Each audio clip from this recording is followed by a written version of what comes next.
I did it my way. Oh, hello. I thought it was open mic night. Good evening, everybody. I'm Robert Cooperman. I'm the founder and president of Playwright Theatrics, and I welcome you to this world premiere production of That Poor Trap Man by Joshua Danese. Oh, thank you. Oh, shucks. Couple of housekeeping items before we get started. Number one, this is a 2-act play. There is a 10-minute intermission between the acts. It is not a very, very long play, so it's generally short piece overall, but there is an intermission, so just to let you know about that. We invite you, please stay afterwards for a talk back. We have the cast comes out, the director comes out and speaks to you and will answer your questions or hear your comments, your feedback, etc. We'd love to know what you think, especially since this is a world premiere piece. In your playbill, you will find information about the Theater Roundtable. The Central Ohio Theater Roundtable is a consortium of about 30 theaters across Central Ohio. We have a lot of theaters in Columbus, I will tell you, and theater companies. And I happen to be the treasurer of the Theater Roundtable, which gives you an idea of how not well off they are.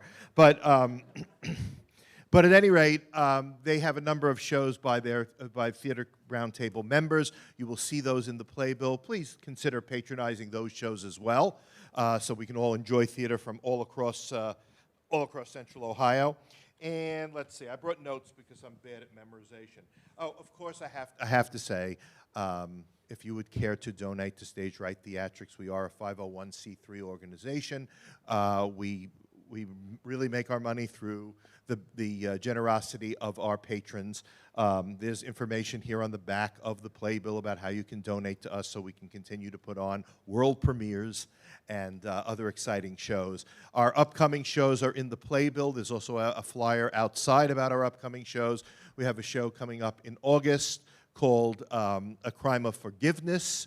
And in November, we do our first musical, The Fantastics. So it's a tried and true, wonderful play, and I hope you will consider coming to it. Finally, the old standby. Please silence your cell phones, okay? So we don't have any cell phones ringing off while the production is going on. At any rate, I want to thank you all once again for coming. We really want to hear what you have to say at the end. And please pay attention to Playwright Theatrics' motto, which is disagreement does not equal hate. Thank you so much, everyone. Have a great time.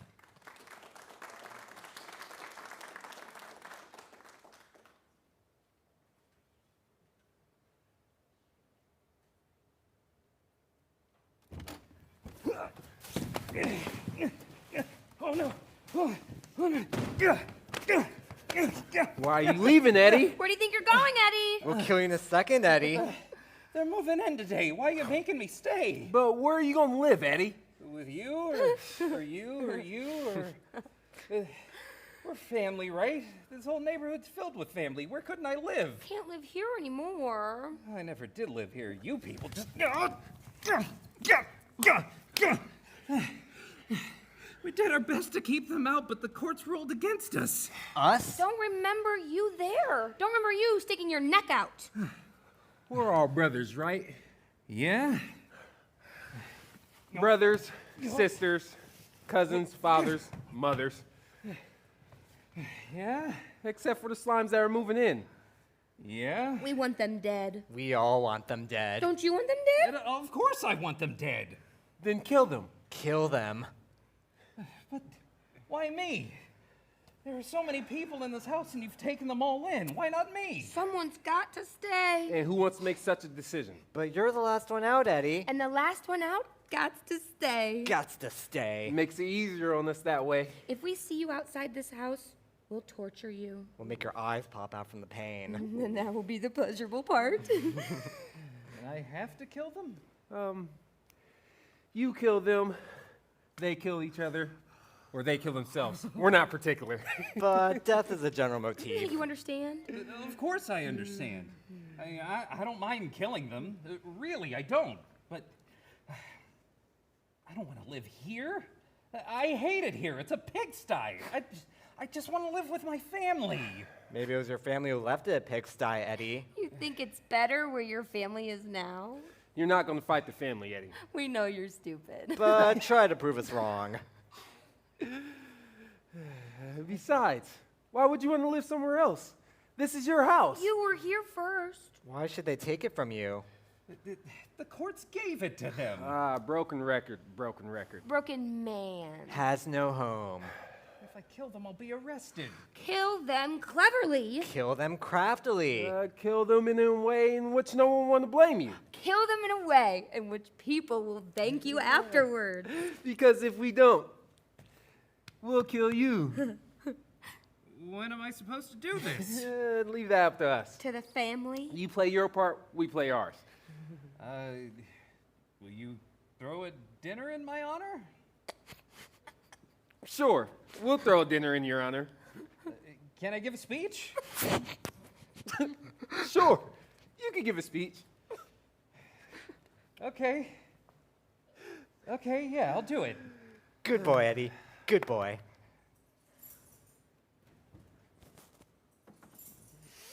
Oh, they left our home more disgusting than I thought human beings could. What? Who are you? What are you doing here? What are you doing here, Jackie? How do you know my name? That's right. I'm Jackie Cohn, and I live here now with my family. Oh, foul and reeking. Who left this mess? If you are here to rob us, if there's any garbage that catches your eye, please go right ahead, help yourself. The only garbage we came for is our brother Eddie, but he refuses to leave. Refuses to leave. I refuse to leave. Why? Why? Because this has been his home his whole entire life. Yes, and my family and their family before them, they all grew up here, and now we're being thrown out. You sure did live here. Look at this disgusting mess you left. Whole family, I only see you. Where's the rest of this alleged family? Living in a mansion across the street as hired help. So as you can see, we're all a bit upset. Why do you guys keep hitting him? Who are you? Yeah, who are you? Jay and Mark. Piamok. Emma Mulk. I knew it. You lost the court battle. This is no longer your house. It never was your home. It was left for us. It's in the deed my father left me. We inhabit every single home in this entire neighborhood. Why do you want to live here anyway? This is my house that my father promised to me. If your father promised you a house in a mud swamp, would you live in a mud swamp? If your father promised you a house that jumped off the Empire State Building, would you jump off the Empire State I Building? hate to be rude, but here is a deed from my father.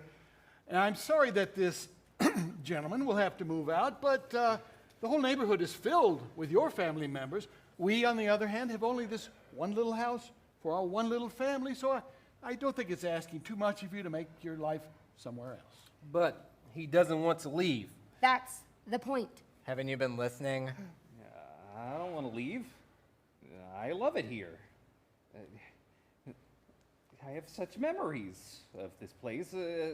Look at all of these things that I worship, my shrines. Look, that's where I made love to Shirley. Shirley! His wife? His sheep.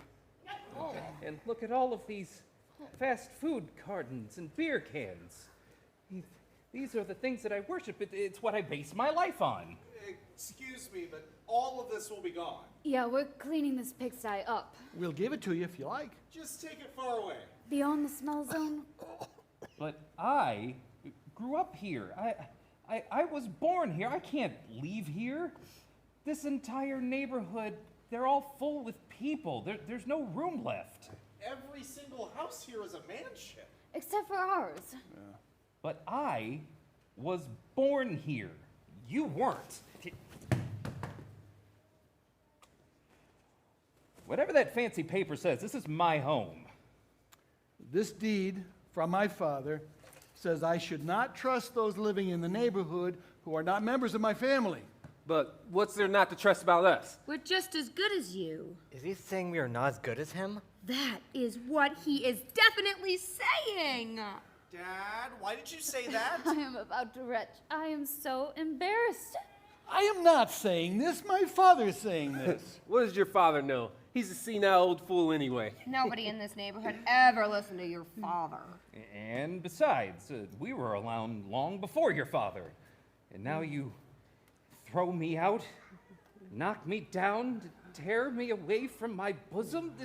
Cruel, inhuman. Couldn't he just live in your closet? Oh, he won't take up much room. He won't cause any problems. We hardly have any closet space as it is. You can hang up the coats over me. I can hand them to you when you leave. Would this be for a long time? For a short while. Till he gets used to the idea of leaving. You understand. You have a heart. Well, Don't throw me out of my own home. What will you do for us if we let you stay? Well, I'll do little household chores. Clip the bushes. Feed the cat. we don't have a cat. Buy you a cat. I can clean up after dinner, wash the dishes, do the laundry. I won't be in the way. I'll be invisible. No, I'm sorry. If it weren't for my father, we wouldn't have this house, and my father would not approve. Sorry, Eddie. Too bad, Eddie. Tough luck, Eddie. Can I live in the garden, Jackie? No. Leave this kind man alone. That he listened to us plead your case for so long proves he has a kind heart. The kindest of hearts. I don't want to leave. I don't want to. Can't I just stay in the gutter in front of your house? Jeez, Dad, it's only the closet. It's only for a short while. Plus, he'll do all the housework, so me and Corey can spend more time on our studies. Leave these poor people alone. Be thankful for what you have. I have nothing. Be thankful for nothing. Nothing, something. It's better than nothing. At least you have something. What's that? Your health. Nah, I sold it. Daddy, it's only for a little while. Dad, how could you turn a human being out into the gutter? Goodbye, dear friends. Daddy! My home. Dad? All right, the closet. But only for a short while. Yes, of course. Only for a short while.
Listen to this, kids. I've been hired, can you believe it? And on my first day of job hunting, is there anybody home? Am I talking to myself? Oh! What the heck? Hey, Dad, we're home. Hello, Corey. Hi, Jesse. Did you get a chance to clean up my room? I sure did. Not much to clean, though. You're so neat. Thank you. Do you think you could help me with my comparative religions homework after dinner? Well, I don't know how to read, but I can be there for dinner. Because he knows how to eat. Hey, Dad, can Eddie eat with us? He just tried to murder me. What? He was just trying to kill me when you walked in the door. I didn't see him trying to kill you. Why would Eddie try to kill you? I don't know what he's talking about. You were trying to kill me. He has a knife in his hand. Where is there a knife? I don't see a knife. He had a knife. There was no knife. Dad, what are you talking about? He is trying to kill me. Midlife crisis. Paranoid. Ignore him, Eddie. You were trying to kill me. I can put up with a lot of stuff. I'm an easygoing, reasonable, liberal kind of guy, but being murdered, that's where I draw the line. You are just going to have to leave. What? Dad, you are making this stuff up just to get him out of the house. Pathetic, Dad. He Pathetic. was trying to kill me. You are getting out of this house. You are getting out of this house. You are getting out. We heard a ruckus. We heard a This noise. is a very quiet neighborhood, or haven't you noticed? What seems to be the trouble? Not filming. Filming. What seems to be the trouble? He's trying to push me out of my own home. This is your home? Thank you for agreeing. Yes, this is my home until he stole it from me, and now he forces me to live in a closet. I am not forcing you. You asked to live there. You gave me no choice. Your own family refuses to take you in. Why should I? Erase that. Rewinding. What is going on here? Erased. Filming. What seems to be the problem here? He tried to kill me. That's what the problem is. I came home, I went to hang up my jacket, and he jumped out of the closet and tried to plunge a knife into my chest. He's making it up. I am not. He is making it up. Touchdown. Can you say that again, young man? He's making it up. Corey! Well, you are. He is trying to push the contract man out into the street, so he made up the story. Who's making up the story? Jackie Cohn. And who is Jackie Cohn to you? My father. Well, it must be true if it causes one family member to turn on another. And what is your name, honest and forthright young man? Corey. It's wonderful to meet such a moral and courageous individual. Thank you. And Eddie had no knife, so he had to have made it up. Who's making it up, dear? Jackie Cohn. Bravo! True triumphs. Aren't you going to ask who I am? And who are you? I'm Jessie. I'm Jackie Cohn's daughter. We are very ashamed of our father. For what? For abusing that poor man, forcing him to live in a closet, and then pushing him out into the streets. He would live in the streets because his own family refuses to take him in. Erase. Rewinding. What is going on here? Erased. Filming. Is this where he keeps you? Yes, Disgusting. Tragic. and small. That's where he wanted to live. Did he give you a choice? Yes. He said the closet or the gutter. Despicable. Why are you filming this? School project? Nature film. Travel guide. Entitled Man's Inhumanity to Man. I mean, look at this closet. It's disgusting. It's only disgusting because that's how he left it. Oh, brilliant. Blame the victim for the crime perpetuated against him. How noble. Dad, tell them how we're going to fix up the closet. For Pete's sake, Dad, open your mouth, stop embarrassing the family. Well, we were going to fix it up. Paint, put in a sofa, give him a window, a TV, cable. Cut. Erase that last part. I'd like to say something. M. Filming. I can speak for my sister and I in saying that we go to the university. Therefore, we are enlightened. We just want to be a part of everyone in the universe. Eddie is our brother. We want him to stay. Our father is from a time when fear of the outside world was justified. But he has forgotten that just as he is a stranger in this neighborhood, so is Eddie a stranger in our home. And just as we were treated well when we were strangers... Wait a minute. Everyone in this neighborhood wants to kill us. Quiet. Eddie is not the oppressed minority in our house. We are the oppressed minority in this neighborhood. Quiet. If Eddie does not want to be oppressed, which he isn't, then let him move in with his family. He can escape oppression. We can't. Shut up. But you refuse to take your brother in.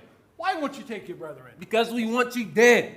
You hear that, kids? You hear that? Of course they hate us. We stole their home from them. It's understandable. But here's the deed from my father. It says this is our house. You can't steal what's already yours. I didn't get to say what I wanted to say. Filming. Action. We will bend over backwards for our fellow man. Shoot, I didn't get that. Jesse, dear, we're gonna need you to say that again. I flipped the power switch off by mistake. Is what I'm saying that important? Extremely. Filming. Remember, exactly what you said. We will bend over backwards for our fellow man.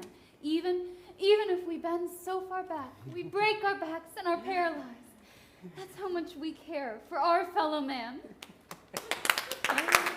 Ah, wonderful, Corey. Beautiful, Jesse. Really? I Gorgeous. especially love looking up your dress. But this is not the truth. Since you're in the right, if we tell the truth, it will seem slanted. So we have to lie to be considered objective. How could you kids turn on your father? Someone has to speak up for the family. Dad, it's not your fault. You're older than us. You just don't know as much about what's happening in the world today. Oh, Jackie. About fixing up Eddie's closet. What? You wanted to make Eddie's closet nicer. Yes, we plan to build a don't. little... What? We don't want you to go through the extra bother. We started fixing up the house already. We already started. It's no extra bother. We advise you not to. This is my house. I can redecorate it if I want to. But I like it dirty, disgusting and smelly. It reminds me of home. You can redecorate when he moves out. When will that be? Soon. Very soon. I no longer retch at the thought of moving out. Fine. Wonderful. See, with peaceful negotiations, we can work things out. Good day.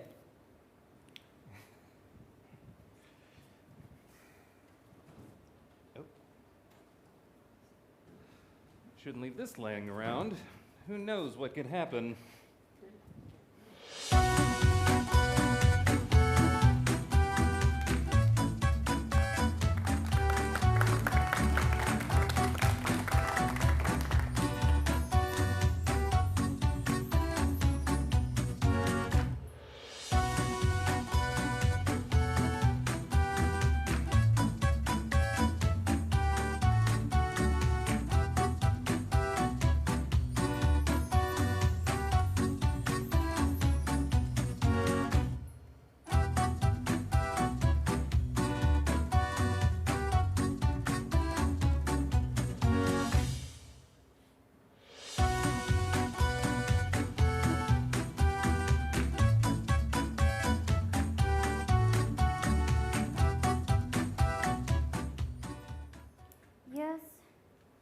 Yes.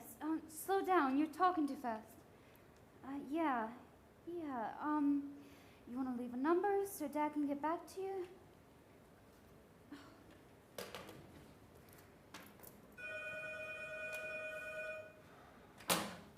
Gotta get a class. Who's that on the phone? You don't want to know. Dad, get an answering machine. You got a ton of messages, and I had to write them all down. Really? Why? From whom? From the family back home. Why? We were on the news last night. What? Am I speaking Pig Latin? We were on the news last night. But why? How? The videotape. What? The videotape? The video the Amalts took of you and us? It was on the news last night. I am so embarrassed. I had to excuse your actions at school. Excuse? I should be commended. I'm letting someone, a relative of someone, people who have hated us our whole lives, live in my own home when his own relatives refuse to take him in. And he's trying to kill me. And I have to be excused? What did you say? What? What did you say to your class? It's not really a class. What was it then? It was more of a gathering. A gathering. Yeah, well, you have to understand. You have to understand how bad the media made you look. And I looked good. Because Corey has been asked to enter the race for student council president on basis of the speech he gave. They aired it. But what did you say, my little girl, who I stayed up with all Dad, night? don't use guilt. It's not healthy. I know.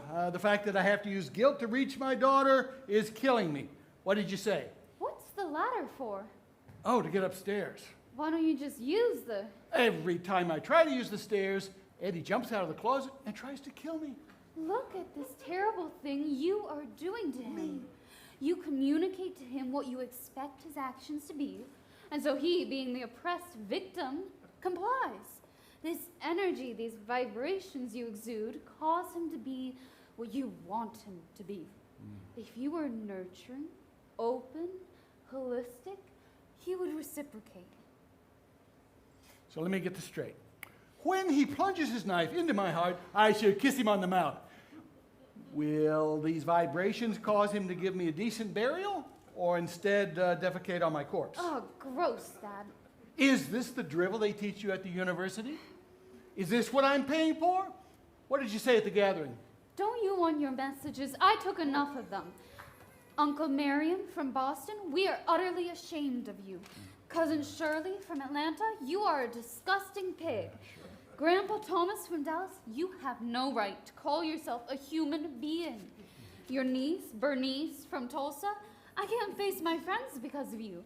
They go on, and Mom called. Your mother called. She says she will never move to this dangerous neighborhood, and she is going through with the divorce. You are no longer the man she married. Oh dear, I need her. I have to sit down. I wish we had never moved here. Corey and I hate this place. We see no point in living here. Let's just give them their house and let's leave.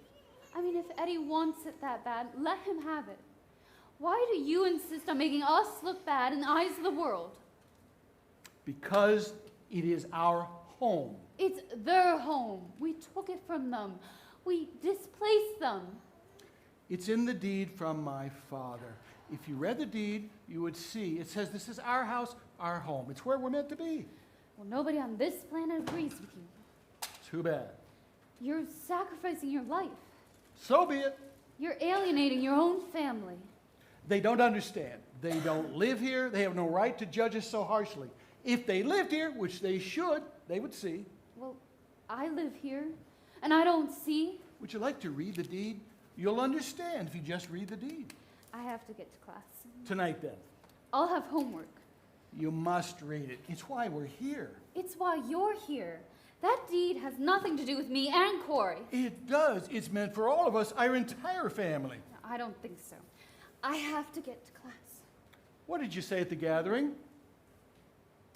It was more of a rally at the student union condemning you and your cruelty to that poor, trapped man. It was a rally of support for the Amalks who you are persecuting. Persecuting? How in the name of heaven is that humanly possible?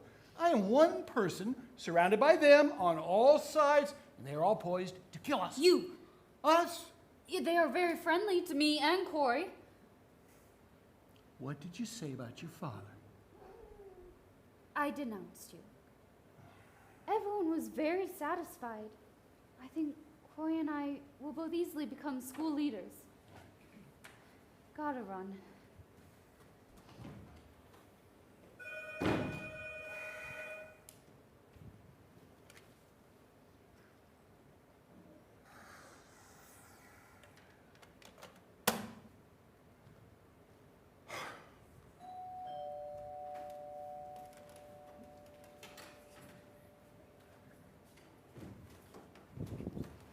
There he is, my oppressor! Do you feel he's treated you unfairly? Yes. This was my house until he stole it from me and forced me to live in a closet. Look at how beautiful every part of this house is, except for my closet. What do you have to say for yourself? Excuse me, who are you? What are you Why doing? are you oppressing this poor, trapped man by forcing him to live in this dirty, dank, disgusting closet while you live in virtual opulence? I was planning to fix up the closet, but his own family forced me not to touch it. He said he preferred it that way. You see, he thinks that I'm a lower form of human being than he is just because this is how I like to naturally live, when instead he's given me no choice. If you don't like it here, then don't live here. So he should live in the gutter.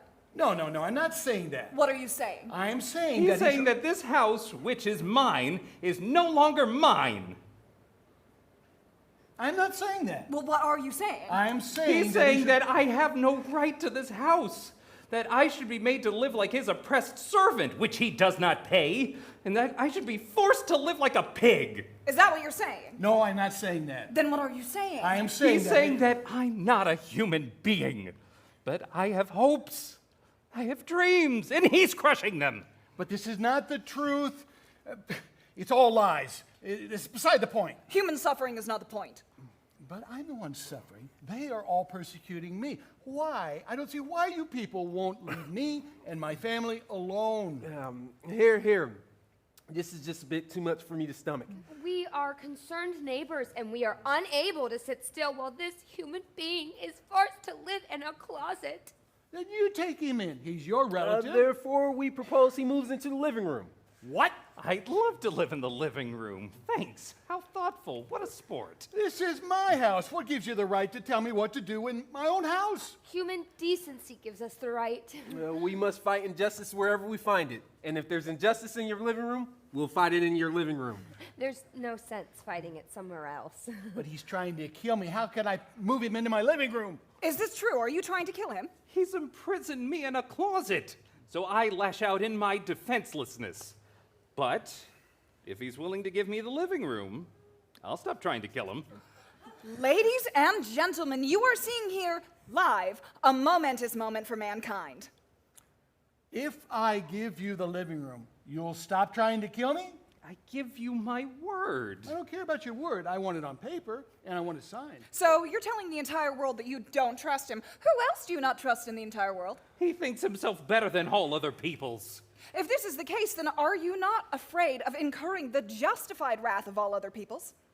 Oh, I think you should take his word. World opinion will go against you if you don't. Well, why should I take his word? Because there are witnesses. Will vouchers exchange occurred? Wonderful. I'm glad we all agree. I don't agree. Of course you agree. I agree. He agrees! Did I just agree? Oh, excuse me, but I have a big move ahead of me. From the closet to the living room. I may need to rent a truck. This is Sammy Cohn reporting the news. But more importantly, this is Sammy Cohn making the news. Cut. I know you, don't I? Took you this long to recognize me? You're a relative of mine. Yeah, you were at my bat mitzvah. Long ago. Not that long. Oh, this is my first major assignment, really dramatic, and I should be promoted to anchor immediately. Yeah? Sure. The old anchor is retiring, and with this amazing story, I'm a shoo-in. Then I beg you, please tell the truth. Oh, you're in the right. There is no doubt about it, but we're family. If I report the truth, it looks like I'm siding with you. Condemning you is the only chance I have to gain legitimacy. Plus, since we're family, if I flagellate you in public, it convinces the world that I'm superior to you. You know, you're the bad sheep, I'm the good sheep. But you're both still sheep. Oh, this is gonna be some amazing report. I told the whole family, and they should all be watching tonight. When they telephone to condemn me, should I give them your love? Oh, would you? Oh, Jackie. By the way, just a warning, there are a lot of other people in my family who are also very restless. What are you getting at? What do you mean? You may have appeased that poor trapped man. All I'm saying is there are a lot of other people in the neighborhood. I gave you my living room. What else do you want from me? Oh, nothing. Nothing. We made peace. We're good. All I'm saying is there are a lot of other people in my family, you know, different factions, different feelings, different set of demands. I thought you represented these people. Tell them we negotiated. Talk to them. Calm them. There's no talking to these people. And there's no talking to us. We're a cantankerous lot, to say the least. So, I have to appease every single demand from every single enemy. How can I do this? We have an agreement. You got an agreement with Eddie, not with us. And certainly not with them. Plus, you didn't sign anything with Eddie, so you have nothing. But you're all witnesses. To what? To Eddie, offering me peace, Who saw that? I didn't see that. and to me, giving him my living room. Oh, that I saw. Yeah, I was there for that. But you have it on film. No, I don't. Well, at least I won't after I edit it. You saw this. Don't bring me into this. I report the news. I am not a participant. Then report that they're rescinding on the agreement. Hey, don't tell me how to do my job. Besides, we're not talking about us. We're talking about all the other people in the neighborhood. It could be nothing, but who knows how it could turn out. I know how it could turn out. What, you do? How? Wouldn't it be wouldn't it be amazing if you got everyone in the neighborhood out chanting, showing the world how angry they are? What are you saying? What's that? You think so? That's a lot to ask for. Is it? I want to be anger, you want your plight televised. It's not so much. I don't know. I don't know if I can get them to come out. Oh, I'll call the station. If 3 news trucks wheel in, they'll show up. Wait a minute. Can we throw stones, or is that too much? Oh, stones is good. I want anger, I want violence, and if your people don't produce, we will leave you out of the media, period. No, we'll produce. Wait a minute. Can I use your phone? I have to call the station. Absolutely But I was really not. just I am your own flesh and blood. What kind of animal are you to jeopardize my livelihood? You could use my phone. Thank you. See, there can be peace between our peoples. What is happening? What is going Oh. on here? By the way, you may need this. It could get ugly. We had peace. I gave you my living room.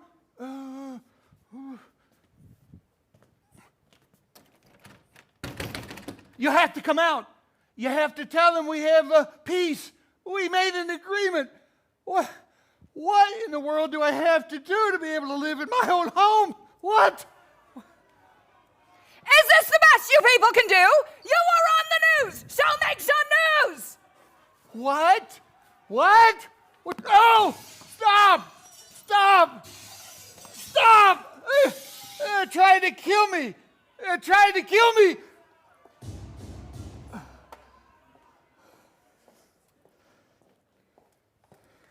This is yours?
They let him out. They let him out on bail pending a hearing. Traitors.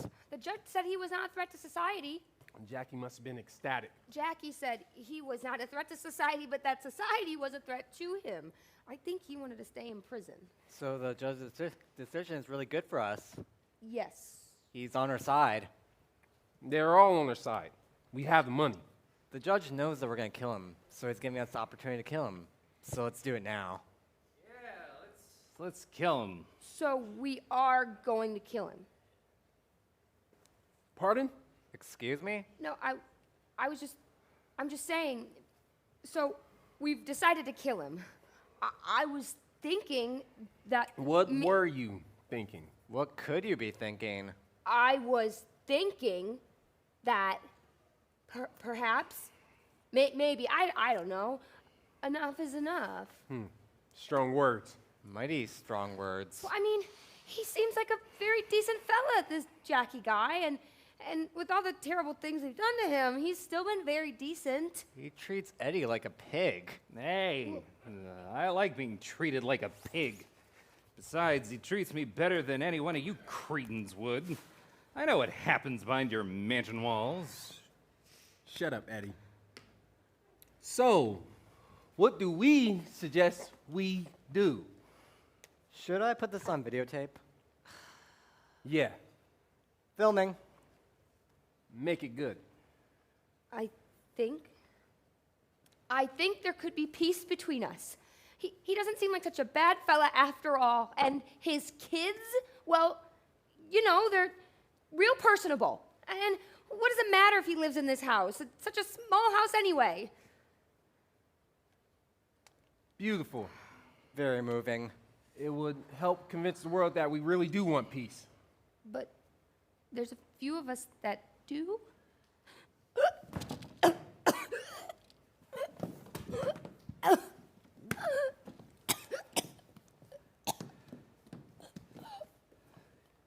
Thanks. I needed another paperweight. I shouldn't film this? I didn't think so. Glad I wasn't eating. I'm glad you weren't eating either. Who can take that noise? I don't see why you did that. You don't? I'm not saying I agree with him, but I understand one of his children, his boy is one of the kids shot. Who told him to fire his gun? Who ordered the children to throw stones and the adults to stay in the back? And you were the one who shot the little boys, not him. I'll cut your heart out. We'll slice and dice and feed it to your parents to eat. Hey, how do I know what happened? I was locked in a closet. Patrols. We need patrols. Let the word go forth that any relative who even thinks of peace will ruthlessly publicly butchered. Anyone who even speaks of peace, the only time it should be spoken is a microphone shoved into your face. That sounds like it can be painful. I don't think he means it literally.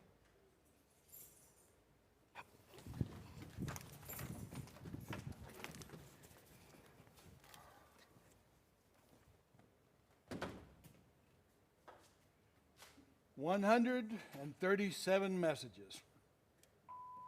You have to make peace with that poor trapped man. If you don't, the whole entire family will withdraw every single bit of our support. Don't take this threat lightly. Love, your brother Thomas in St. Louis. The kids say hi. It's your fifth cousin, 7 towns removed. And it's obvious that you must exchange the living room for peace. We will be watching you very carefully. You do not pursue a policy of peace that is to our liking. We will condemn you and withdraw all of our support. Corey, son, You're a murderer, Dad. it was self-defense. Defending yourself against children, Dad. Children. They were throwing, they were stoning me. They were trying to kill me. Trying, but you didn't try. You succeeded. They didn't know they were children. No excuses, Dad. None. I never taught my kids to throw rocks. Why were they throwing rocks? Why did the parents put the children in danger? Why did they put the children in front while they stood in the back? Are you saying that the Amalks wanted their children murdered and were just play acting? They planted the death of their own children? No, I'm not saying that. I watched the news report afterwards. I saw the dead bodies and the mothers wailing in anguish. Are you saying that they staged the whole thing? We're just watching by? No. I'm sure their grief was genuine. Oh, aren't you magnanimous? I'm sure the mothers will be heartened to hear that you believe they felt pain at the death of their children. I'm not saying that. I know what you're saying. You're saying this whole thing was staged, arranged so that it would be probable that children would be murdered, making you look bad in the media, swaying public opinion further to their side, making it that much easier to take this house away from you. Don't delude yourself, Dad. That's exactly it. What? They love their children. What parent doesn't? But their hate for us is so great, it blinds their love. What? They hate us more than they love their own children. That's sick, Dad. That's sick. When the media gets here, please don't say that, Dad, please. Why should the media come here? I'm staging a big rally. What? I'm a community leader now. I have to do something to heal the wounds, bring us together, relieve the pain. My pain or the pain of those who inflict the pain? We're holding a candlelight vigil. We're going to be singing songs. We're going to embrace arm in arm around this house. What? Proclaiming it to be a house for all people. But if all the people move in, there'll be no room for us. What's wrong with that? They're trying to kill us. The only person I see with blood on their hands is you. I didn't want to die. So you're denying them their civil rights. What? They want to kill you. You are not letting them. Hence, you are denying them their civil rights. But what about my rights? I should let myself be stoned to death because a world which wants us dead anyway will be offended. They are going to be outraged no matter what I do, so I might as well do what's best for us. They hate you, Dad, not me, not Jesse. We are community leaders. We make decisions. We are accepted. An animal lets you sleep with him at night so he can eat you in the morning. They are people, not animals, Dad. If you join the circle, it would make you look better in the world's eyes. I don't know about that. Corey, this circle around our house is a noose around our necks. You're alone, Dad. Totally alone.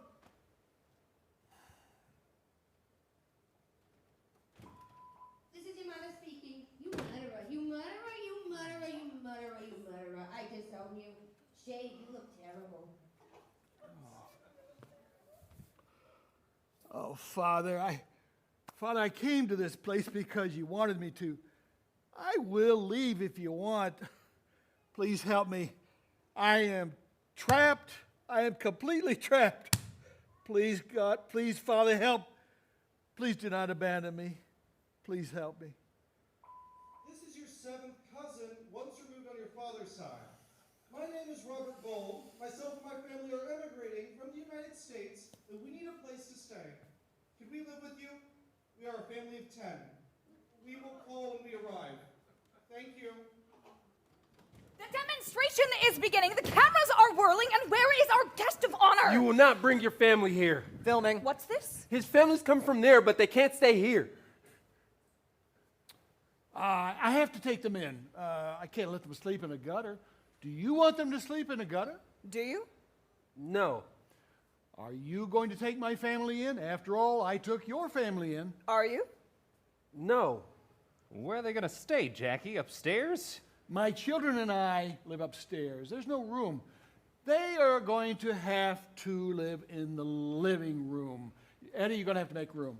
It's a conspiracy. He's trying to kill me. Sammy, I have a tiny house.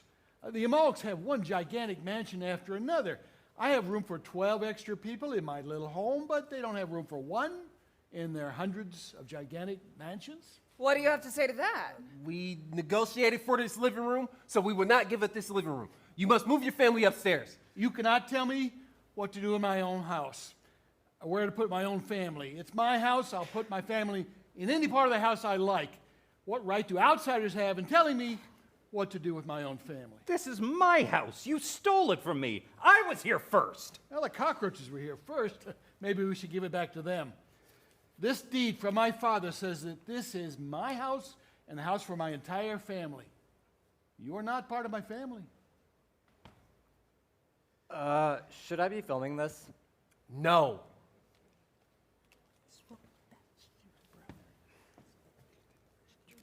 Let me dispose of that for you. I gotta get this to the evening news. Come on, what are you doing?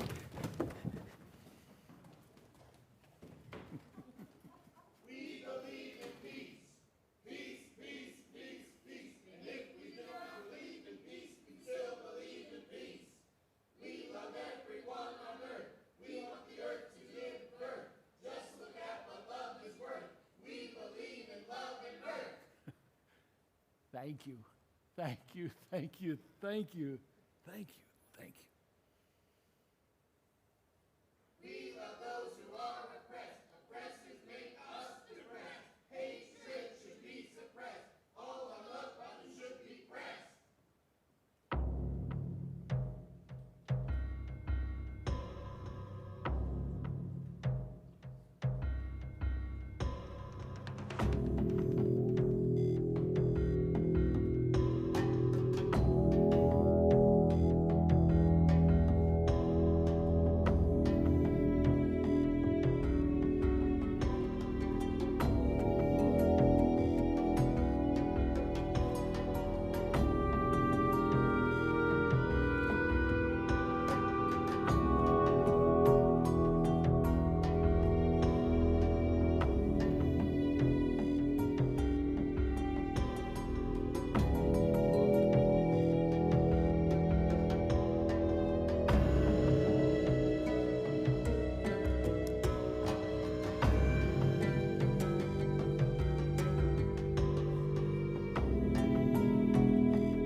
And this is the god Baal, born in the year 1407. Since creation, he is the god of strict justice. Must not be that popular of a god. Once again, very good, Corey. You see, the other gods swallowed him whole and spat him out across the cosmos to float in space for eternity. This was 1,000 years ago, but ever since then, he's been slowly reassembling himself piece by piece. He only has but one more piece to reassemble before he can once again ascend the throne. Which part is he missing? The big toe. It's hard to ascend the throne when part of your foot's missing. Oh.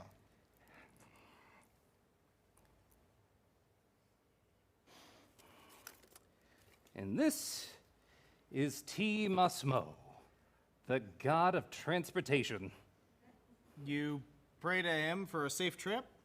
Oh, no. Only for directions. Stay put. And this is Samel, the goddess of good luck.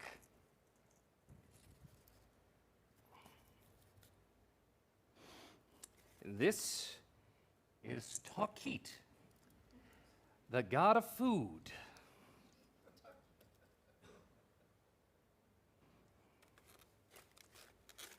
And this is Pesel, the god of drunkenness. You pray to him to get drunk? No, so that you don't have a hangover. Oh. And my favorite, Venitachka, the goddess of fornication. So, you have a god for every part of the world? Exactly. We have gods of war, wealth, health, gods of prosperity, gods of hospitality, gods of vengeance. How can one god take care of the entire universe and do that good of a job? Every god has to have his own responsibility. Every god, his own area. Specialists. Exactly. Wow, you have a real grasp of our faith. Not many outsiders do. It's because I hate being an outsider. Well, with our religion, there's no such thing as an outsider, where everyone is included with all of their faults, their feelings, and desires. Whatever you want to do, just find a god who will sanction it, and hey, the world is yours to feel good in. Whatever you want to do, Do it. This is all very attractive. So, if the gods sanction whatever you want to do, then really, man is in charge. Man is God. You have a very special soul and are a natural-born leader. You could make an exceptional high priest. Really? Really? We create the world we want to live in. Hence, we are the creators. We are the creators. Oh my God, you have to speak with our elders. You're really getting the hang of this.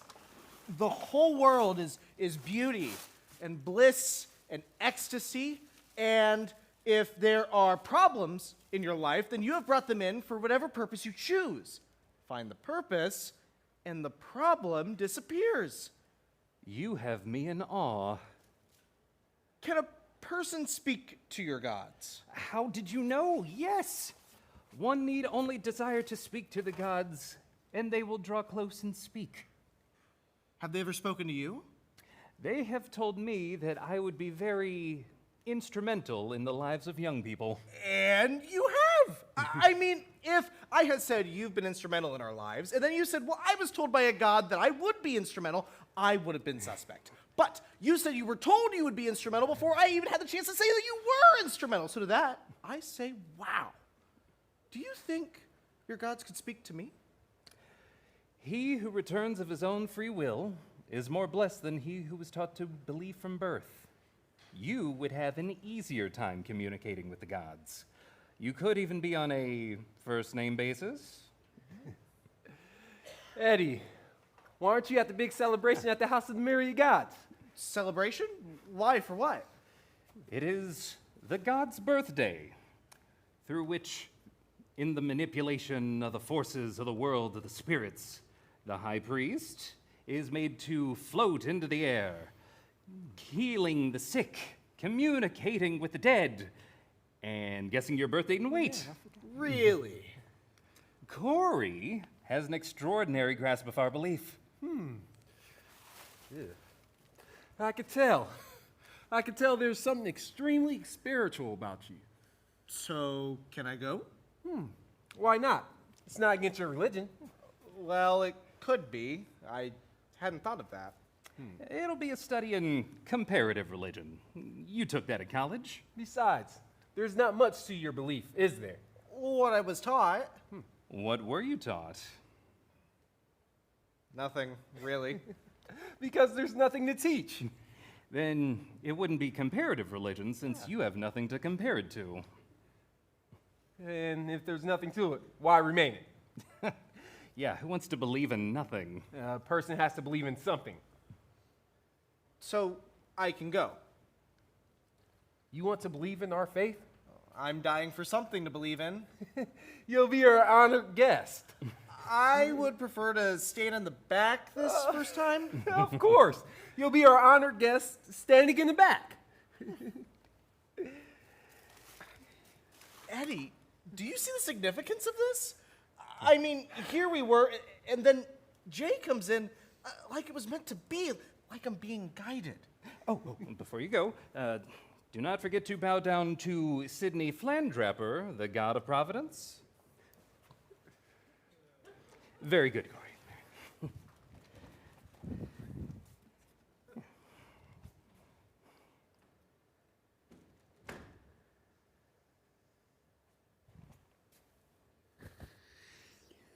What time is it?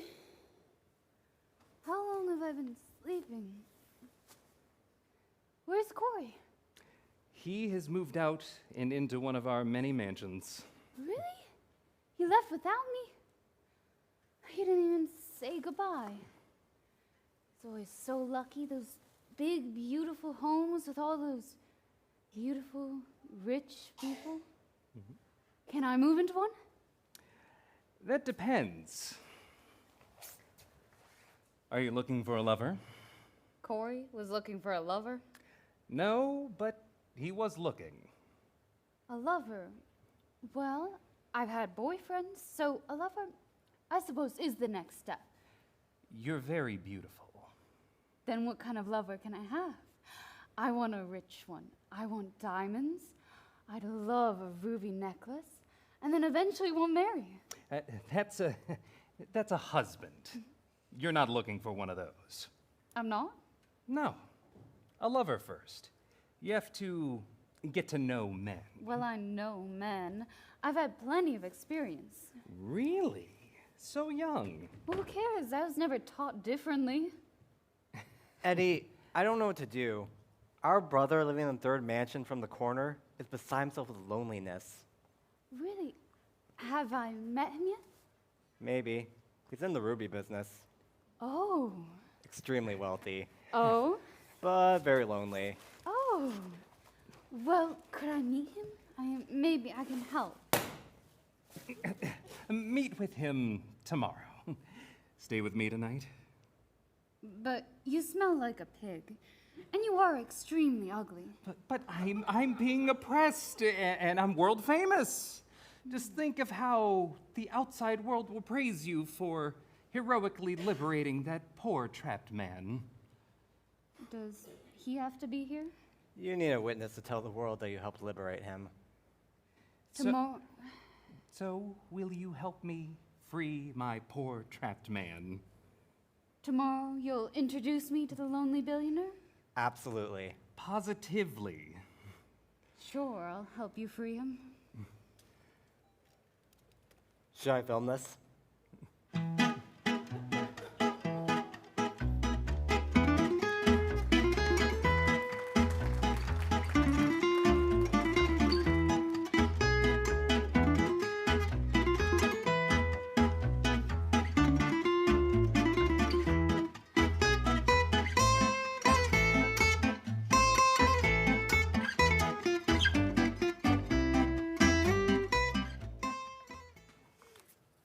Corey, Jesse, come down. It's time for dinner. We're doing something new, something special. It's almost time.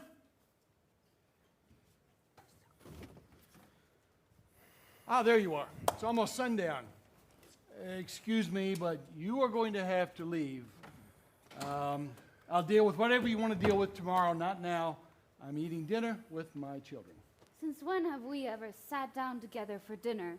Or any other reason, for that matter? Dad, we have come here to tell you that over our dead bodies will we let you move those fanatics into the living room promised to Eddie. Who are you to tell your father anyway? Anything. Besides, they are our family, and besides, they have no place else to live. They can live in the living room or upstairs. They moved out. What? Moved out? I am studying to be an Amalkai priest. I'll be living with different families who will support me during my learning. And I'm going from one mansion to another, hoping to find a lover. Excuse me? I'm spending different nights with different lovers until I find one which suits me. You're a prostitute. She's a whore. Prostitutes get paid. But I am fed very well, and once I find a lover, I'll be set for life. So you see... Who ever heard of my daughter being a prostitute? Whore. Oh, so you think we are too good to be disgusting? Or you think other people are too disgusting to be good? We are no different than any other people. Stop trying to set us apart. We are no different because we don't want to be. There's no reason to be. Just because I'm your daughter doesn't mean I can't be a pig. You're not a pig. Don't say that. You were... Whoa. Death penalty for a child who strikes a parent. It's in the deed. You're a fanatic. I can't believe you hit me. I can't believe you hit me. You bastard! Enough! What we're trying to say, Jackie, is they moved out. So there's enough room to move your relatives in upstairs. Who are you to tell me where to put people in my own house? We are your relatives. It's our house too. Isn't that what you always say? We have threatening letters from every relative in America that say if you don't start talking peace to their liking, they're going to remove all monetary support. And if you don't talk peace, we'll all attack you. Burn your house to the ground, cut your heart out, burn you at the stake, and grind you into swine food. You heard us, Dad. What do I have to do for this peace? you move in, your relatives, upstairs, and give the first floor to Eddie. But if I give Eddie the entire first floor, how am I even going to get upstairs? With a helicopter, land on the roof. That way, you won't have to deal with the first floor at all. Since you stole his home from him, it's only fair that you split it in half. Please, read the deed from my father. It's so beautifully clear. This is our house, our home. You never read it? How could you possibly know that this home is meant only for us? Give us the first floor, and then there will be peace. Will my children move back in? We're part of the outside world now. We're accepted, loved, no longer different and hated. We're treated with great honor. Pigs always honor royalty when royalty stoops to join them in the mud. Answer. Peace or war? You're outnumbered 10 million to 1. The whole world is against you. The first floor for peace. 7 days to think about it. No, now! This will be the third time that I am giving up more of my home in the hopes of peace. But no peace has ever materialized. This time, I say 7 days to decide. It will give us 7 days to mobilize our forces. If you wish. Agreed. Now, if you please leave, the sun is setting. Please leave now.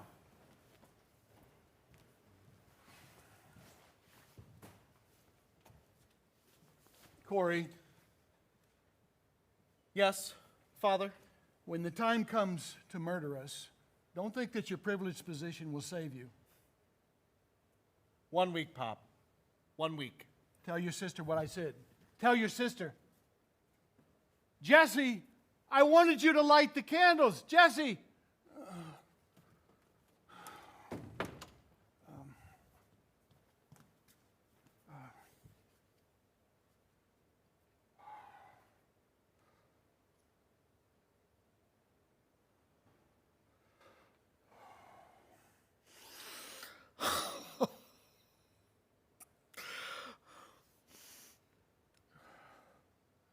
Father, I know you will save me. I'm not afraid anymore because I know you're with me.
Back off.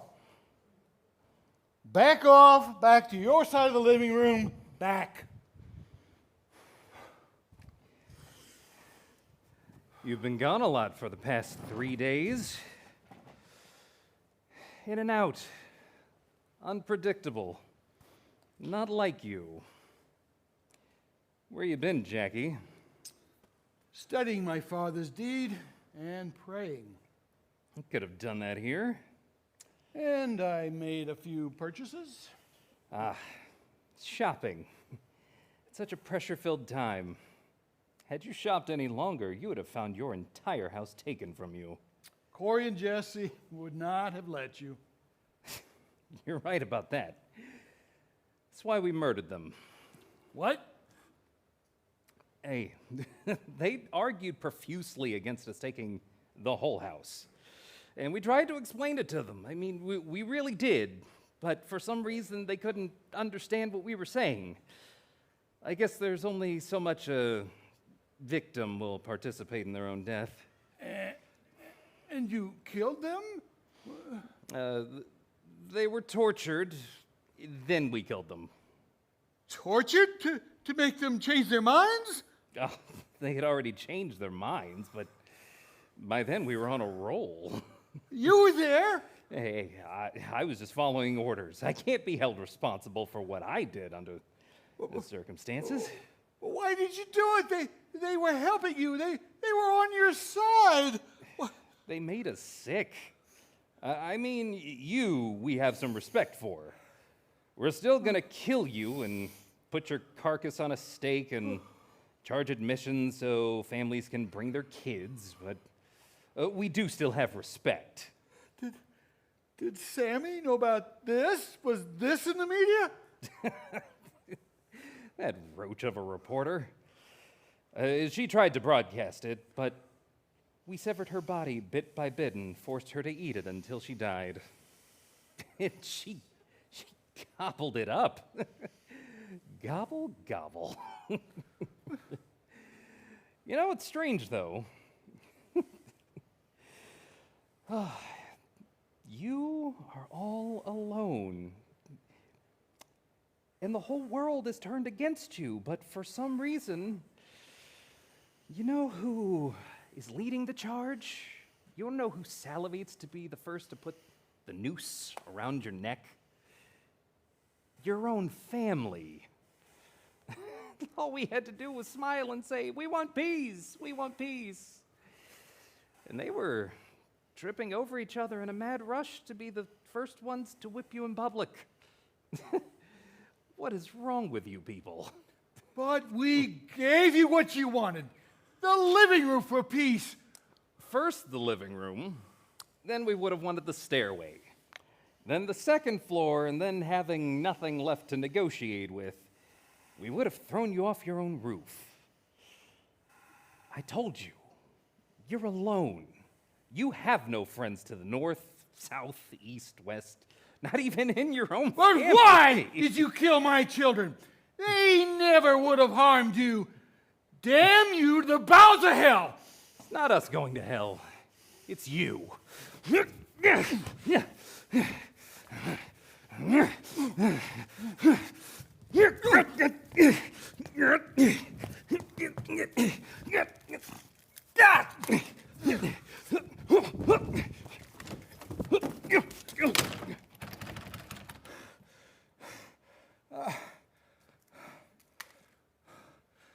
Father, let it not be. Father, let it not be so. Let it not be so. Let it not be so. Let it not be so.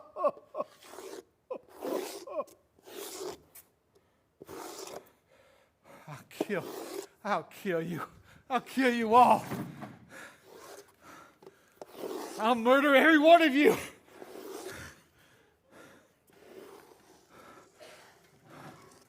Who's there? Daddy.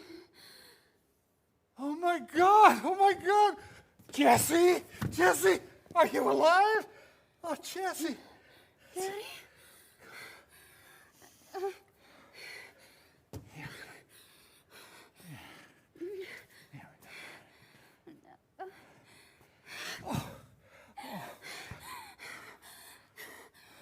Corey? No, Oh, I don't know what to do. I'm so cold. So cold.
How much longer?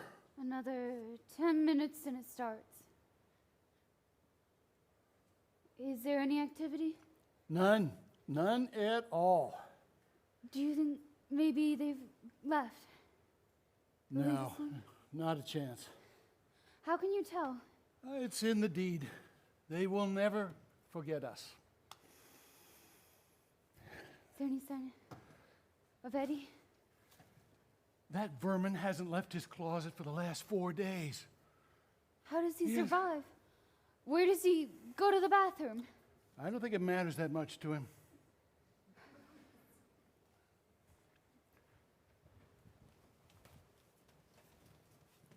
He's there.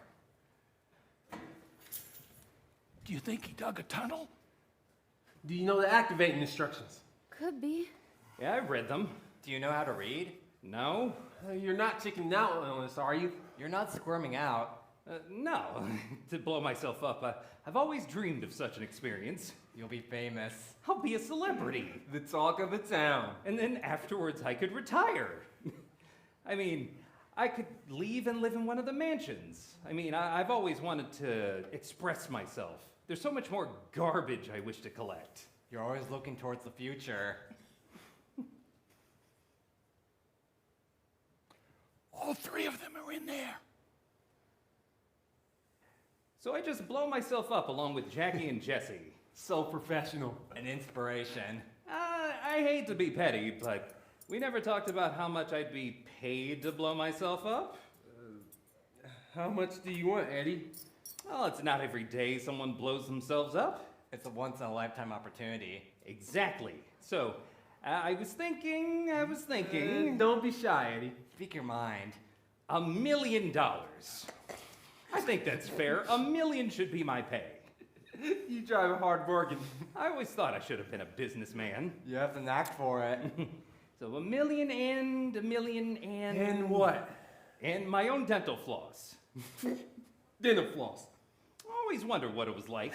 A year's supply? It doesn't have to be. Just to say I used it once. Very practical. I hope it's not too much. I think we can swing it. You guys are the best. So, let's get started. Wow, you can learn so much from this guy. What is going on? They're talking about dental floss. This Freedom Fighters kit is the latest model. This says made in China. An eye for detail. How does it fit? A little loose. I lost some weight, you know. Good for you. 200 tons of detonation power. It's so you. It's a bomb. They have a bomb. Oh, Father, help, help. What do we do now? So what does this red button do? Don't push that yet. I shouldn't? About 15 seconds after you push it, it'll go off. Oh. What's wrong, Eddie? I pushed it. Nice knowing you. Dad, lock the door. What do I do now? What? You're supposed to blow up Jackie, not us. I think there's a lock on the closet door. Oh, how silly of me. A lock on the closet door. 9-1000. We'll meet at the bar afterwards? Of course. Drinks are on me. Me and Pori put it in when we first moved in. 10-1000. Try the door, Eddie. Dad, lock the door. 11-1000. I can't get the door open. Push harder, Eddie. 12-1000. It doesn't open. 13-1000. Dad, get away from the door. Open the door. 14-1000. Get away from me. Hey, that hurts my feelings.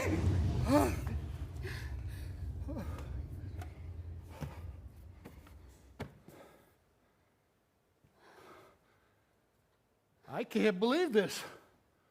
I just can't believe this. It's almost nightfall. What do we do now?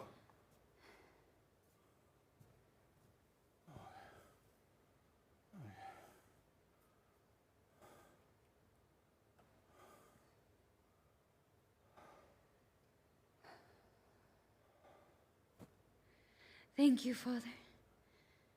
Thank you. It's over. I can't believe it's over.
I did it oh, I'm still not doing that. Hello. Well, thank you so much, everybody, and please hang around because we're going to have a talk back with the cast. Oh, cast, would you come out, please? Well, welcome.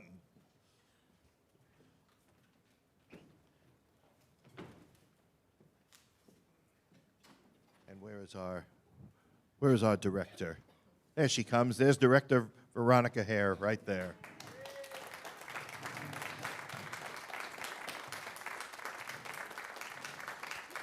All right. Well, we'd love to know what you thought or what questions you have for the cast or about the play. So we have a microphone there. There he is. Alex has got the microphone, so we'd love to hear from you. What would you like to say? Ask. Don't be shy. I'm eating all the jelly beans. I have a question. Seriously, do I look like a man who doesn't eat jelly beans? Yeah. I have Do you have a question up there? Okay, yes, sir. Yeah, that was a lot of like memorization on everybody's part. How long did you guys prep for this, I guess, It was a week and a half. event? No. It was about a month and a half, I would say, as we started end of March, like one of the very last days of March.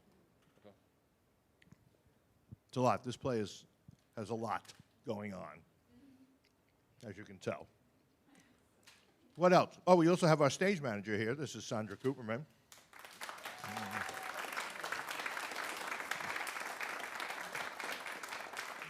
Isn't it interesting that her name is Cooperman and my name is Cooperman? There must be something about that. Anyway, yes, please. What other? Yep, we have one down in front. Down in front. Hang on just a minute. Naughty, naughty. Who would you say changes the most in the course of the play? Who changes the most in the course of the play? I mean, I would say my character does change a lot. There are other characters that definitely have big changes, but mine does go through like, okay, at first she's, just the daughter, and they seem to have like an okay relationship, but then she kind of like repudiates everything about her father and the deed and everything. And then at the end, you see that they're reconciled, and it seems she's bought into the deed and everything that entails. So my character goes through a lot. I mean Jackie goes through a lot. Yes. Like that changes people when they come to a near-death experience, right? Yeah. For sure. And after death, too. It really changes. Jackie grows in faith and confidence as the play progresses, and so close second. Yeah. And you have downward trajectory of Carrie's characters like Corey, who kind of doesn't have much of a redemption arc. No, I Yeah. just progressively get worse. So that's fun. He changes, yeah. Yes. Yeah. he Oh, I does. forgot about that. I mean, the ultimate change. I was going to say, for some of us, we start alive and end up dead, so that's a pretty big change. Most of us. Yeah, I would say that. Yeah, I'd say. Yep, we have one over here. He'll come over with the mic, so this way there are people listening still on the live feed, and they can hear you. How did you find out about the play and decide to do the production? You're asking me this. Yes, I am. Okay, so the playwright Joshua Danese, if you read in the playbill, he is an Orthodox rabbi living in New York, and he'll be here tomorrow night. If you want to come back and meet him, he will be. I'm sorry? Tomorrow afternoon, yes. Tomorrow. See, my wife is always correcting me. You see this? Husbands out there, you understand this. So anyway, yes, it's tomorrow afternoon. Thank you, dear. You dirty. Anyway, so he had worked with us before. He had sent in a play for our annual festival. We produced it, and he and I are some kindred spirits. We are both from Queens, New York. We're both Jewish. I'm not a rabbi, but really, most Jewish men are in some way. And so anyway, he sent me this play, and I was just blown away because, first of all, I thought it was very, very well written and very funny. And I was really appreciative that it wasn't, so serious that it was hard to take. I knew exactly what he was doing with the story and what this referred to. As a matter of fact, I did ask him to tone a couple of things down. And he readily agreed, and I said, I've got to do this play. So that's how I came in. He sent it to me. I'd known him before through another play, and That's how I just absolutely thought this had to be done, because I felt that it was presenting a side, a point of view of this issue that you don't often see. You're not going to see it in theater, and probably not as much in the mainstream media. So I felt, and that's what my company does. We show you another point of view, and then we have a civil discussion about it. Isn't that something? Wow, yes. We have another question up front here. Yes. He will come over. Don't say anything until. I know the play may not be attempting to answer this question, but I'm certain that at least some of you have pondered it. Who would you say is the real culprit in this story? Who's the real culprit? Don't look at me.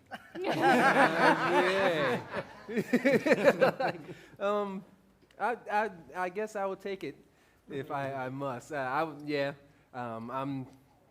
We haven't decided if I was the eldest or not, but I'm the most controlled brother. Yeah. You definitely are the mastermind. Yeah. Behind most of what happens. Yeah. So I would say that I was probably the villain, for sure. I think there's also a huge amount of like blowing it out of proportion that the media has done. So I'll share that burden a little bit. Thank you. I got you. Just to be able to come in, and it kind of even gets talked about when the reporter isn't on stage in terms of bringing the media to the house and what is being shared with the rest of the public. Mm-hmm. Yeah, and even from the first scene, Corey and Jesse are pressuring their father to give in to these demands. So they're definitely complicit. I wouldn't say they're like the real culprit, but they're definitely a huge part of the problem. Mm-hmm. One of the things take the blame. I was just saying we all take the blame, luckily. Well, not me. Yeah. Well, one of the things I really appreciated about this play is that he was really skewering the media. And he was, let's face it, we were discussing last night that he's begging his daughter to read the deed. He's begging his children, read the deed. What is the deed? Huh? This is what I'm hearing. The covenant. Yes, thank you. Yes, that's the deed. And he really wants them to read it and understand it so they can understand his point of view. And they won't do it. And remember what the kids say early on, we are enlightened. We're college students, we're enlightened. Yeah. So Danese is really skewering a lot of that, and painting that kind of a picture. What we were discussing last night was that it's also probably true that the father didn't really show them the deed until just now, so they didn't grow up with it. So that's in the scene where Corey becomes the high priest, and he says, I didn't really have a religion. I don't really have anything. So now I'm going to be a high priest for the Amalks. Yeah. Question? Yes, we will. Yeah. Oh, okay, he's got it, and then you. So you kind of answered my question, but I'll ask it anyway. Do the children, do they represent people that are part of the nation, or were they nations that betrayed Israel? Please. I would say part of the nation, just because I feel like all the different relatives that you hear on like the voicemail messages and all the talks of like, all the threatening letters from relatives, I think those are other nations. That's just my understanding of it. Yeah, it felt, at least to me, it felt like, kind of like, oh, why is this burden being kind of put down on me, kind of like trying to rid yourself of the dirty water, So that's how I perceived it. Yeah, and I think Corey's character brings it up too as well, talking about how he wants to be, I'm paraphrasing, but be accepted, pretty much. So I think that goes with he was part of the nation. Then he felt these burdens and challenges against him for being with his father. So now he wanted to go with the popular vote. So it's not a perfect analogy, but the children are there to demonstrate that the Amalks are trying to destroy the entire family by splitting us apart. So. And it almost works. She had a person. Yes, I want to hear from you. Oh, up there. Not sure if you can like enlighten us about this, but due to the graphic nature of what's already in the play, I'm very curious to know what material had to be cut. Basically, well, first of all, you know, sometimes playwrights will write plays where things are just unproducible, you know? And there's supposed to be a lot more garbage. And, you know, we can only do so much. And he actually wanted a lot more than this plant over here. He wanted it to bloom, this whole play. You know, we need all of you to come on stage and help us take it backstage in order to get it done, so that we couldn't do that. He also had some Hebrew in there, and I thought that was just a little bit much, you know?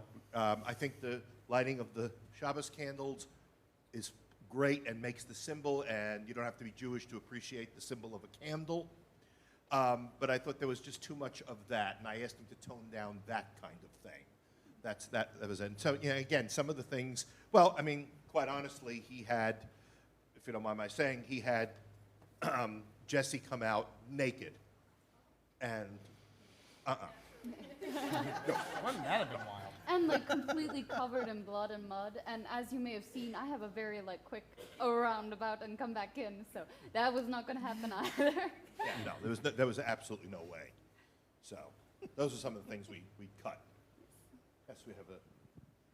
This is fascinating to me that it has to do with Judaism. I grew up in Bexley. I have a lot of Jewish friends.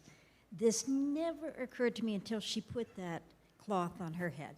And I thought, oh, I'm thinking, okay, so I'm going to say this, and then probably you stone me, but I thought this was a Republican comment on liberal social policy. Oh, wow. That's what I thought it was. You got all these people of different ethnicities, and you got this guy coming in saying, I got the Constitution here. This belongs to me, this nation. Uh-huh. How interesting. Yeah. I know, it's probably totally off, but I'm just saying. Yeah. No, I think... it goes with it. I think you're crazy. No, I actually, that's fascinating, and I'm, you know, I don't have any objection to other interpretations, but that's not one I thought, and I'd be sensitive to that, given what my company is. I'd be very sensitive to that. Yeah. Hold on, the director wants to speak. So, you know, that's part of my job is to, you know, interpret what this story is, and also discuss it, obviously, with the producer and what, you know, he sees in it. But I definitely just took this as an analogy. You know, you have this Israeli family that is living in shared or occupied Palestinian area. That's kind of the premise of the play. And it's represented through a household kind of being Israel, being surrounded by the Palestinians, and how they try to force themselves into controlling. And so that's kind of what the dynamic was, told in this symbolic way. I had enough. Actually, I just wanted to second what she said. I came here tonight. My husband bought the tickets. He said, we're going to go do this. Had no idea. And he leaned over to me after the first downing of the lights and said, you know what this is about. And then told me, and it was like, aha, I get it. But up until that point, I was with her. I was thinking about the conservative symbolism and that sort of thing. So. Oh, I think that's wonderful. Maybe the play is even richer. Certainly the playwright would appreciate that. I can tell you that, as I do. So, yeah, that's great. But, yeah, that's what it's really about. Here she comes. She's going to change her mind. Not at all. Not in the slightest am I going to change my mind. No respect for the characterization, the slob that was here, the Palestinian, right? Okay? Yep. Yeah. Or the awful immigrant, or as Trump would say, you know, the basket of, you know, horrible group of people that are coming in to rape our women and stuff like that. To me, that's what the initial character was. It was just a slob, a horrible man, horrible person. Yeah. Thank you. Fascinating. Yes, do we have others? Yes?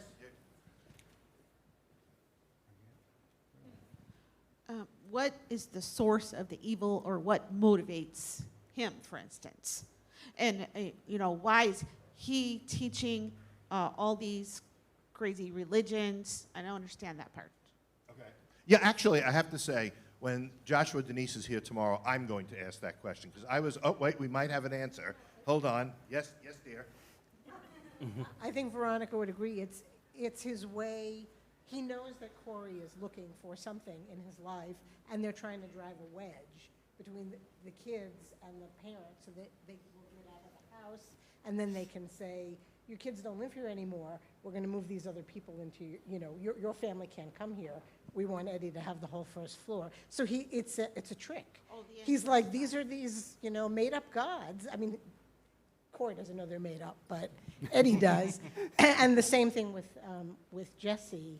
They're like, oh, well, you'll meet a rich man. You can live in all these mansions. So they're suckering her in, again, to separate her from her father and get them all out of the house. Not all that unlike motivating the guy to blow himself up. The ends justifies the means, and we're going to use you however we can to justify to get our ends, right? Okay, thank you. I would just add to that. I think I would just add to that. I think it's also just about control, and in the grand scheme of things, like the family is the outside group. It's not the majority of people that are around. So then you go, oh, these are the outsiders. Different set of beliefs, different philosophies to things, different lifestyle. So it could be seen as something that's like, oh, you're outsiders, so you need to get out of here.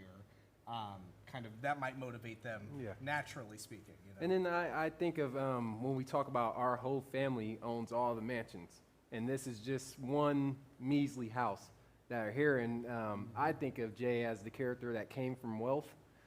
He was a spoiled brat that was just able to be in control all his life. Like, even if you look at the way we dress, it's a different type of style, while Eddie just looks and scrapes, and they have a little bit, but then I come in clean cut more so and just own everything. And then going off of what he was saying, Danny was saying about Corey and the family, they're the outsiders that didn't come from money.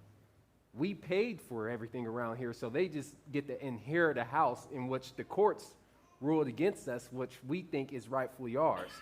So, I think that's his motivation too as well, just to, like we were saying, the power, knowing that they're outsiders, knowing that I'm supposed to have this house, and now this damn deed comes in and says that I can't, and it frustrates me. And you then were seeing, squatting illegally. Yeah. Well, he was. I wasn't. Technically. It's a threat. Yeah. Just for clarification, they're not really outsiders, right? They're being told that they're the outsiders, but really they're not the outsiders. Okay, Yeah. thank you. You seem very relieved by that answer. Yeah, no, I mean, according to the deed, it's theirs. Right? And the deed's coming from, as we used to say with Hebrew National Frankfurters, a higher power. Yes, I saw another hand. Where did I see a hand? Why were you eating cookies the entire time? Getting called out. Well, it was a character choice first. We started off in practice, and then there's a lot of empty space of where my character walks around, and I don't want to just be aloof being around. Then I think of it too as well as I don't care about anything. Like, I take his jelly beans. It's their house, but I'm eating their jelly beans. Yeah. Right. You'd also mentioned briefly about eating when you feel like you're in control. Yeah. That's Yeah. another thing of just like, this is my space, this is what I am doing, I am in I'm control comfortable when I'm eating. When I'm not eating, I'm not. Yeah. So, And I'm the only one that eats in the play. So then there's that other power dynamic. They talk about having dinner, and they never go to dinner, but I get to have cookies and sweets. So eating makes you powerful. No. Oh. Because I was going to say, I'm Superman. If eating makes you powerful, then I'm Superman. It's eating in someone else's house. Oh, and yes. no one else is. Yeah. Got it. Yeah. Got it. Very disrespectful. What other questions? Oh, yes. I had a question. It's super clear in the context of the message of the play why the family can't leave and why this conflict is happening. But in just the world of the play and taking those meanings away from it, I am actually kind of lost as to why you can't go home or why you even want this house that's not as good as yours. Could I have some insight? Anybody? I would say it comes back to, like, this is the only house we do not have in this whole neighborhood. So now having all these mansions and having all this wealth to have this house that's such a small, and it of course, looking at it, that would look completely off having this small house and all these mansions. And that was my thought process in having, the power over it. Well, why would the house be so small? Why do they keep stressing that the house is small? I feel like I'm back teaching college. Why? I'm sorry? It's Israel. That's right. It's Israel, surrounded by wealthier Arab nations that want it dead. Yeah, you got that. These guys are the other Arab nations. Yes. Yeah. Yeah, that's right. They want that piece too. Yeah. I mean, you do get the land for peace stuff. That we'll give you the living room. We'll give you the upstairs. For peace. Just give us peace. You had your hand up. Yeah, let's get a mic on her, because if you're not mic'd, then people cannot hear. So just give me 1 second. Yes, I was a little uncomfortable when I first got here to see how this play was progressing, but as it went along, it was a representation to me of Israel, what they're going through now. The world is against them. It is a small place, but the Father has promised that to them, and he will stand by them. And that's what this play seemed like to me. I think you're absolutely right. I think that's what Rabbi Danese was going for. Absolutely. But I feel like we didn't answer the first part of your question. Like, why is this family, in the context of the play, being like, no, we're going to stay here? And I think part of it is, at least on Jackie's part, it's loyalty to his father. I think that's a big thing, because Corey and Jesse are not loyal to their father. Yeah. But I think Jackie, that's important to him. That, like, his father promised him this, and he's listening to his father. His father says they should not trust the people who live in this neighborhood. It's just more that he had this relationship with his father such that he will go and live in this house because he believes the promise of this being something good for them, even though everyone seems to be telling him absolutely not. So. Yes, it's that loyalty and trust in tradition that the kids don't have a foundation for. Mm-hmm.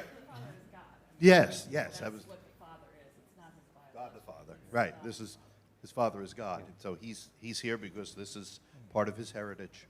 Meanwhile, back at the ranch. Us over here, we have like boardwalk, and we're trying to get Park Place. You have a monopoly on that statement. Yes, I have a complete monopoly. That's what I'm trying to do. For Jackie, this is the fulfillment of a lifelong dream to move back into the ancestral homeland, or ancestral house in this case. But, yeah. I think something that's really been sticking with me that I've kind of been thinking about a little bit is something. Why am I forgetting your name? Oh, I know your name. I know you're Ray. I was just Jesse. Says something about like how Jackie's talking about like, oh well, if they just lived here, they would see. And it's like, I'm your family, and I'm living here, and I don't see. And I think that that's something that's also just been sticking with me a little bit, and kind of interesting to kind of interweave with the rest of this metaphor.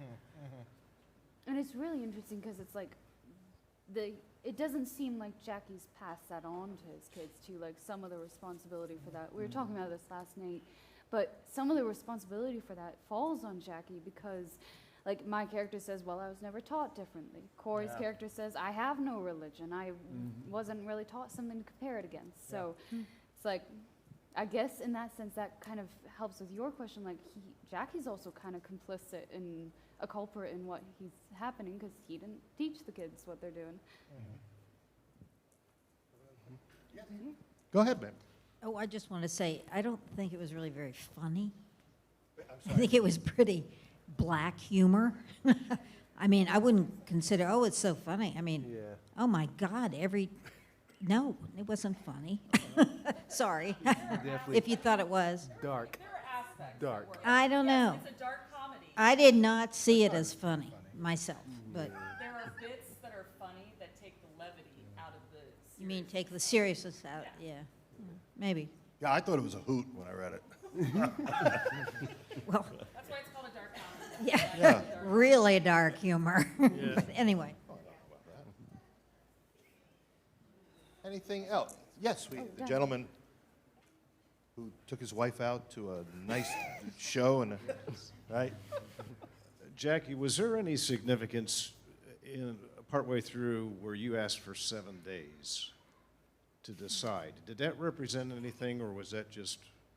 I'm almost certain it does. I haven't done the research to know why, but I'm pretty certain it's historical.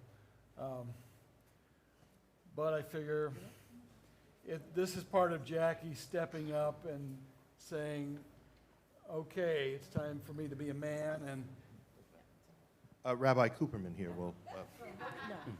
If Veronica wants to take this, we decided, we had talked about it, that it was the 7 days of creation. That's why he wants the 7 days, so. But I think it's also important to note how much changes in a single day in this play. That a whole week is like a lot. So. He's a rabbi. I mean, I would think it would make sense that he would pull these anecdotes, these analogies from the Bible and try to put it into a, more cohesive, kind of relatable for people that may not be familiar with it's a great question. the Bible.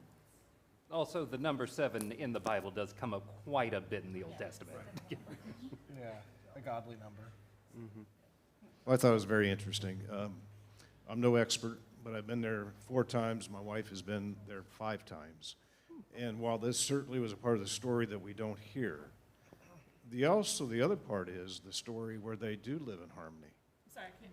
And they do live in harmony, many of the Palestinians and Israeli people.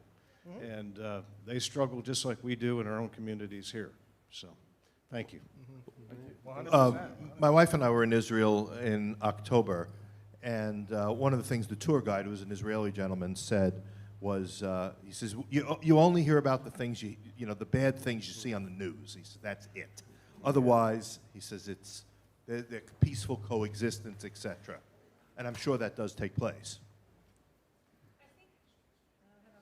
Oh, wait. No, it's coming. Here he comes, here he comes. Yeah, it's coming. I think the average human wants to raise their kids. They want them to be healthy. And I think those are the people that are living cohesively. But then you have your character who, that's not what your focus is. And again, that's what you hear in the media and so forth.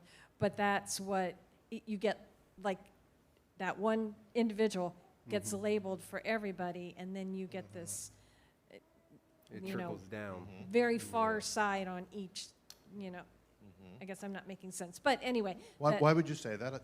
You are making sense. Because I'm stuttering. No, you are making sense. But thank you. Not in English, all of but you did no. a fabulous job, and once I realized what the premise of the story is, wow, it made a lot of sense. Yeah. So. I think to go with that too, what you're saying, it's huge on influence. Like there's a lot of influence that happens in this play, especially coming with my character, knowing that all these people are lost, and in this way it makes it easier to persuade them to do things because they don't, again, have anything to lean on. So, yeah. I may have an answer for you. The 7-day gap may have been so that Jackie could go make some purchases. Like, where do you find a machine? Where do you find a good bazooka these days? You're gonna have Prime. No 2 days shipping. Gentleman over there. Wonderful talkback. I don't want to open a whole new can of worms here, but I was just curious in the bulletin, it has the Ohio Arts Council with the cross out, and I don't know the story behind that. So I have applied for grants through the Ohio Arts Council. They have funded me a couple of years. This year, I got nothing. I got a very, very low score. And so I requested a public records request, and I got the information. And what it showed was that, they have people who review the application and make recommendations. Well, there was, in particular, one person who reviewed the application who ignored pretty much anything we said about that we are a company that welcomes all, which we do, that we are a company that is diverse, which we are, that we have no litmus test at all for who can work with stage right theatrics, with the exception of, if there is a test, it's that you love theater. That's it. Otherwise, everybody's welcome. Well, none of that made any sense because I used the word conservative, traditional. Oh my God. And he said we were not inclusive. We were a religious group. We're a religious group. I didn't know that. So I in the last playbill, you have to come to more of my shows and you'll read great articles. In the last show that we did in our festival, which we do every year, I outlined what we said versus what they said. And I am not going to give in to that, and I will not apply to anything from the Ohio Arts Council again until I see them doing better about being truly inclusive. And that includes our voice, too. That's all I ask. Oh, shucks. So that's why. I mean, I'm calling them out. I'm calling. And wait. You've all heard of the Columbus Dispatch, right? Okay, you may have noticed that we weren't in the Columbus Dispatch this Thursday in their best bets or whatever they call them. They did include a show, by the way, that's not going on until October. That they did. But, so we weren't there, but I was told that we would be in there. So I asked why, and the answer I got was that they weren't sure they were comfortable with what I'm presenting, and they want to talk to me about, so they can understand who we are. So Monday at 2 o'clock, I'm getting on the phone with one of the features editors to discuss this, and I'm happy to discuss it. But one of the first questions I'm going to ask her is, do you have this same vetting process for every arts group in Columbus? Okay? Or is it just me? So, and just my group. So we'll see. And I will give her every answer she needs. I have nothing to hide. I will not back down from what I believe and what I want this company to be. By the same token, I'm not going to be nasty to her. I'm just going to be very forthright. And we'll see what happens. We'll see what happens. That's why I'm even more gratified that people came when they, didn't hear about it in the Dispatch. So it just, well, you realize the Dispatch has changed over the years, too. I'm sorry? The Disgrace. The Disgrace, yes, and it's our only one. CJ. How many times prior have you been listed in a Dispatch before recently? Have you been represented in the Dispatch? Oh, I've been represented quite a number of times, but here's my problem. My problem is this company is doing some pretty unique things that you're not going to see here in Columbus. And for example, they'll give us a little blurb that says, hey, this show is coming on. I'm waiting for the feature.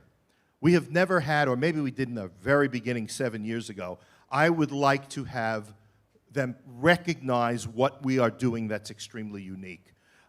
There is no other group like this in the country. All right? If you look up, people have because they've contacted me. If you look up, and I don't even use the phrase anymore, conservative theater, we come up. That's it. And then I get contacted from people all over the country. But we put on a show about civil rights last year, maybe a year and a half ago, which we were championing and you may have heard about this back in 1963. Yes, because Bruce and Janet were in it. Robert F. Kennedy was asked to met with a number of black artists like James Baldwin, like Lena Horne, and Lorraine Hansberry, and they were trying to persuade the Kennedy administration to do something about civil rights beyond looking at it as a political issue. For God's sakes, it's a moral issue, because we know blacks were treated like hell in this country for many years. We put that on. Crickets. They put a blurb, but crickets. We produced last year, at this time, we produced a play by Andrew Clavin. You may know Andrew Clavin is a major media figure. we put on an original play by him. He came, and he saw it. We were packed to the rafters. Clavin came. He was on his podcast. I was on his podcast. Nothing. That was not the important story for that night. I mean, it was the umpteenth production of My Fair Lady or something. And that's what really gets me. We've done that. The kind of theater I produce is not, they just, I think they should be celebrated. If they want to celebrate true diversity, then maybe they should mention us in a larger setting sometimes. And I thought there was another one that I had done. I know there was. I can't think of it right now. But at any rate, that's the kind of thing. So they give us what I call a blurb, and I think we're more unique than that. I'm not saying every production I do has to have a feature, but for God's sakes, in 7 years, give me one. Give me one. So that's why. So to me, it's a blurb. Gentleman down here, I'm assuming you're a gentleman. So I worked for the Dispatch for You do? For 10 years I did. Okay. And God rest his soul, Mr. Wolf, when he passed on 7 years ago. Yeah. Probably the last time you got any notice at all. And so they're owned by the same people that own USA Today, Gannett Right. Corporation, and they're completely woke, and they're not coming back. They're done. Yeah. And so the demise of the paper industry has just been, you could see the writing on the wall, so to speak. Oh, absolutely. Lastly, I will tell you, it was interesting. I was watching your character, and if you've ever read the short story Bartleby the Scribner, right, where the guy moves in and he can't get him out, and it's been years since I read it, but we read it together, and it's phenomenal. So I did see a little bit of the comedy in that, because there's this irritant that you have that's living with you, and no matter what you do, you can't get rid of them. So, and then the other thing is I my think wife there's- feels the same way. Yeah. I bet you do. No, I think the unpacking earlier on about the nation of Israel would have been more helpful, meaning it's basically a secular nation. We think of it as Israel in the Bible. That's not the same nation that's there today. The people that defend Israel there's a subset of conservatives within the nation, and then what you see is the children are kind of the more modern Israel. I guess if you're attacked, you're bound to address those things, but you're not going to address them from a Shabbat moment, right? Because there are very few people that are probably in Israel that are practicing their religion, other than, to say you're Catholic and you go twice a year, that kind of thing. Yeah, interesting. Have anything else? Yeah, because we're going to have to wrap it up. But did we have anything else? Anybody else? All right. Well, ladies and gentlemen, thank you so much for coming tonight. Thank you. We have. I'm not finished. We have one more performance tomorrow at 1:30. Joshua Danese will be here. Tell your friends and your family, come see it and just see a different point of view. Isn't that nice? Have a good night.